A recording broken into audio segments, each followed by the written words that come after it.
අද අපි කතා කරන්නේ මිථුන ලග්නය ගැන. තව දින කිහිපයකින් මිථුන ලග්නයේ සිදුවන ග්‍රහ ගෝචර වෙනසක් සම්බන්ධව තමයි අද ප්‍රධාන මාතෘකාව වෙන්නේ. සමහර විට ඔබ දැනටමත් දන්නවා ඇති මේ ග්‍රහ මාරුව සිදු වෙන්නේ කුමන ග්‍රහයා පදනම් කරගෙනද කියලා. සිකුරු ග්‍රහයා මැයි මාස 14 වන දින වෘෂභ රාශියේ සිට මිථුන රාශියට සංක්‍රමණය වීමට නියමිතයි.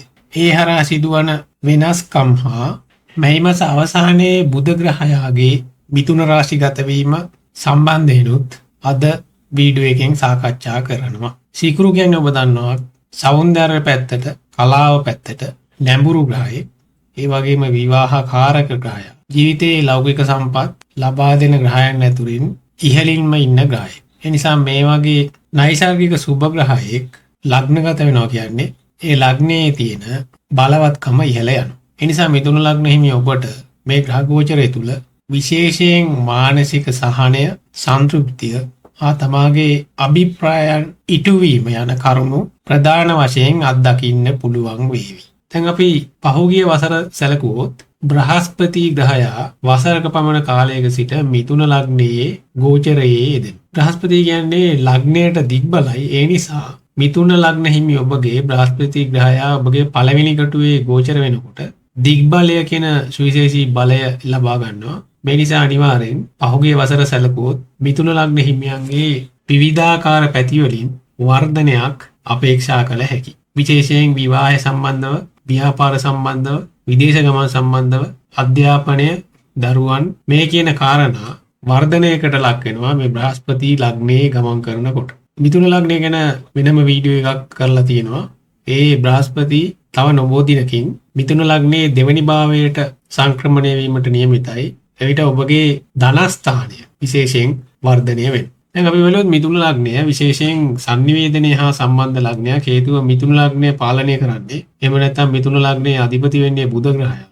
මේ බුධ ග්‍රහයා ප්‍රධානම හේතු වෙනවා sannivedanaye, ලේඛනකරණය, ග්‍රන්ථ, සාහිත්‍ය මේ වගේ අංශවලට. අද සමාජයේ ගත්තොත් සමාජ මාධ්‍ය කියන එකත් අයිති වෙන්නේ මේ අංශවලට. ඒ නිසා සමාජ මාධ්‍ය සම්බන්ධව මිථුන රාශියට වැඩි බලයක් හිමි. දැන් අපි බලුවොත් සිකුරු ග්‍රහයාට මිථුන රාශියේ ආයති වෙන භාව මොනවද කියලා. සිකුරුට සාමාන්‍යයෙන් රාශි දෙකක් අයිති වෙනවා. ඒ තුලා හා වෘෂභ කියන රාශි. තුලා රාශිය මිථුනේ ආයත් වෙන්නේ 5 වෙනි භාවයට.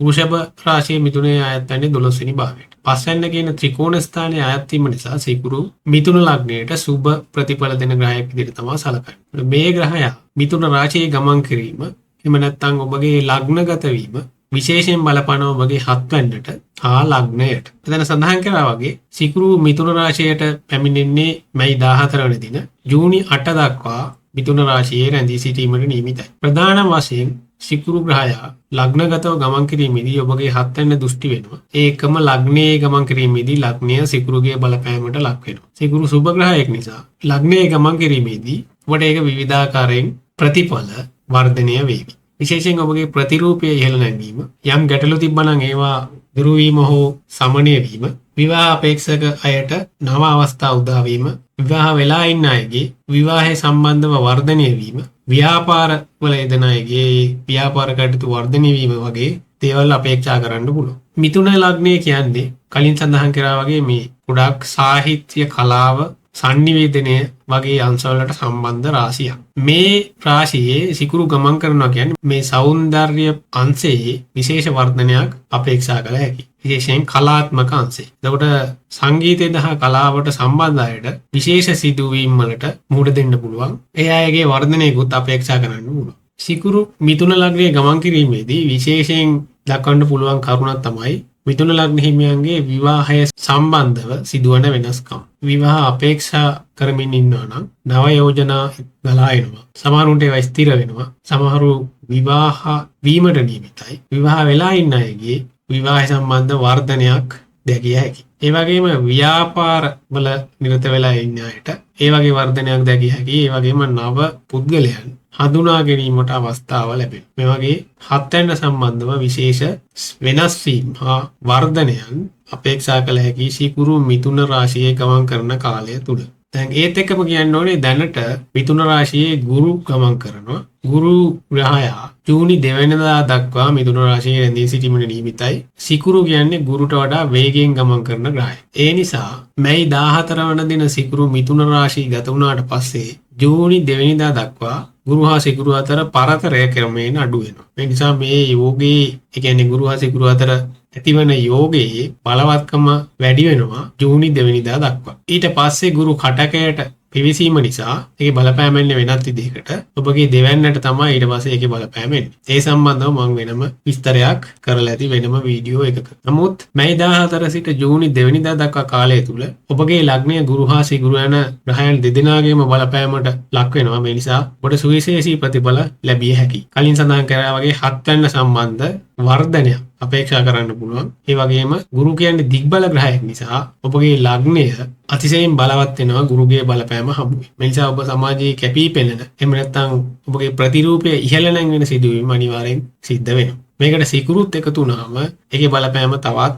ඉහළට යනවා. එතකොට මේ ගුරු හා සිකුරු කියන දෙන්නගේම බලපෑම නිසා ඔබට විවිධාකාරයෙන් ඒකේ ප්‍රතිඵල ලැබෙවි. විශේෂයෙන් නව පුද්ගලයන් හඳුනා ගැනීම, සමාජයේ ඔබගේ තියෙන ප්‍රතිරූපී ඉහළ නැංවීම, විවාහ සම්බන්ධ වර්ධනයන් සිදුවීම වගේ දේවල් විශේෂයි. අපි දන්නවා ගුරු හා සිකුරු කියන්නේ විශේෂයෙන් විවාහයට උපකාර කරන ග්‍රහයෝ. ගුරු හා සිකුරු යෝග වුණාම විශේෂයෙන් විවාහ සම්බන්ධ වර්ධනයන් සිදු වෙනවා. ඒක ස්වභාවිකයි. ඒකට හේතුව ගුරු කියන්නේ ඕනෑම දෙයක් වර්ධනය කරන්න පුළුවන්, පුළුල් කරන්න පුළුවන් හැකියාව තියෙන ග්‍රහයෙක්. සිකුරු කියන්නේ ස්වභාවයෙන්ම හත්යන්නට කාරක වෙන ග්‍රහයා, විවාහයට කාරක වෙන ග්‍රහයා. එම නිසා මේ මිථුන ලග්නයේ ගමන් කරමින් හත්යන්න දැකීම නිසා විවාහ සම්බන්ධ විශේෂ සිදුවීම් සිදු වෙනවා. ඒ මිථුන ලග්න හිමියන්ට දැන් මැයි 29 තවත් ග්‍රහමාරුවක් වෙන්න නියමිතයි. ඒ තමයි මිථුන ලග්නයේ අධිපති බුධ ග්‍රහයා මිථුන රාශිගත වීම. මේකේ තියෙන විශේෂත්වය තමයි මිථුන ලග්නයේ ලග්නාධිපති වෙන්නේ බුධ ග්‍රහයා. ඒකට ලග්නාධිපති තමන්ගේ ලග්නයට එනවා කියන්නේ ලග්නේ තවත් බලවත් වෙනවා. ඒ එකම බුධ කියන්නේ ගුරු වගේම ලග්නයට දිග්බල ග්‍රහය. ඒ නිසා මේක ඊටාම බලවත් පිහිටීමක්.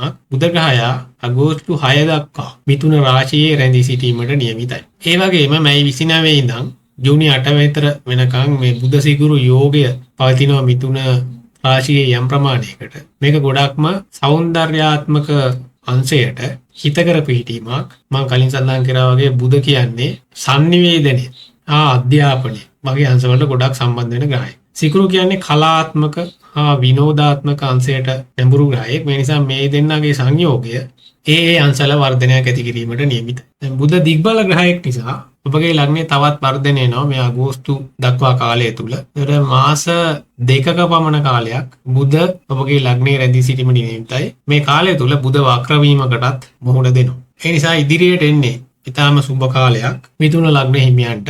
ගුරු දෙවැන්නට මාරු වීමත් සමග ඔබගේ ධනය සම්බන්ධ විශේෂ දියුණු වීමක් අපේක්ෂා කළ හැකි. ඒත් එක්කම ඔබගේ ජීවිතයේ අනිත් අංශ කලාත්මක අංශය, විනෝදාත්මක අංශය, సౌందර්ය, විවාහය, sannivedana වගේ දේවල් ගොඩක් ඉහළ වර්ධනයක් අත්කර ගැනීමට නියමිතයි මේ ග්‍රහ ගෝචරයන් සිදුවන කාලය තුල. ඒතර අපි තවත් මේ වගේ වීඩියෝ එකකින් නැවත හමු වෙමු.